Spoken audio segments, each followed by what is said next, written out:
Hey everybody, this is Miss Divine Stalls, your host for Thursdays here on Equally Awesome.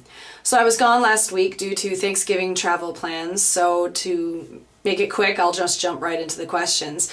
Matthew, last week your question regarding myself, why am I awesome, that was very flattering. I think it was just a clever attempt to get up my skirt, but whatever.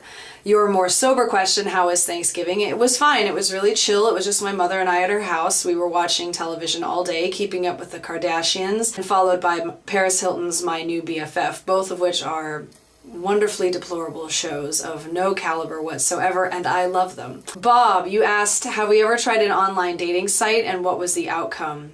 Well, I've tried them and I've met some very interesting people. And I'm still single, so that will give you some idea of the outcome. I'm not trying them anymore. Winter, do we believe in aliens, fairies, or ghosts? Yes, all of the above. And I am not an alien, by the way. I'm clearly a pretty fairy, so fuck you. And eat something out of Ron Jeremy's navel. I just need to know, where the hell are you getting some of these questions? I would not do anything out of anyone's navel ever. Mark, you asked, do we want to have kids, and has our opinion about having children changed over time? I have never wanted children. I know that I would not be a good parent, and I have no interest in having children at all. Your question from this week, what did you do differently in your video? You weren't toked out on crack. And have you ever had a relationship that suddenly ended and were left thinking, what the fuck? Yes, my first girlfriend didn't talk to me for a couple of days, and we talked every day the entire time we were dating, which really wasn't very long, just under 2 months, but still a first relationship. It really meant something to me. And it really freaked me out when she didn't call me for a couple of days because I knew she was having stress at work. So I left her a message finally saying, you know, I'm a little nervous. Are you okay? How you doing? Which gives you some degree of how needy I was at the time. She called me and she said, this just isn't working, and you know, this is, you know, there's all this distance and blah, blah, blah. And she was just so flippant about it that it really stung. It like really hurt my feelings. And it took me a long time to get over it.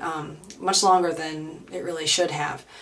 Winter, have we reached a point where we need change but aren't quite sure what that change is? That's been my every day, every waking hour for the last 28 years, knowing that I needed a change. And it wasn't until recently that those changes started happening and my life really started turning around. For example, after not getting rehired at Williams-Sonoma for the 3rd year in a row, I just kept applying, and I applied at a place that has rejected me for the past 2 years, and today I just walked in and got a job there. So I now have a second job and can pay off the Nashville trip, and it's just because I kept thinking positively and kept looking for that change rather than letting one thing totally destroy me. Just keep going, which is a lot easier said than done, to say the least. Bob, you asked what our dream wedding is. Honestly, this question is really hard for me. I don't think that I'm going to get married at all, really, so I try not to think about it. I have a very vivid picture in my head as to what I would want for a reception. Lots of canopies, heavy sort of curtains on the walls, lots of lights, lots of fun lanterns, a red, brown, and white color scheme, sort of an Arabic canopy-like looking thing. But honestly, as far as anything regarding vows and dresses and those kinds of things, I really don't think about those details because it's hard. You know, I wouldn't want anything very traditional. You know, like I flirted with the idea of having a rave be the wedding reception, but I mean, nothing but silly thoughts. But really, I don't think about that. My question was inspired by the showing of Rudolph the Red-Nosed Reindeer on CBS tonight, which I watch all the time. I love that cartoon. So I wanted to know, which toy are you from the Island of Misfit Toys? I call the Spotted Elephant.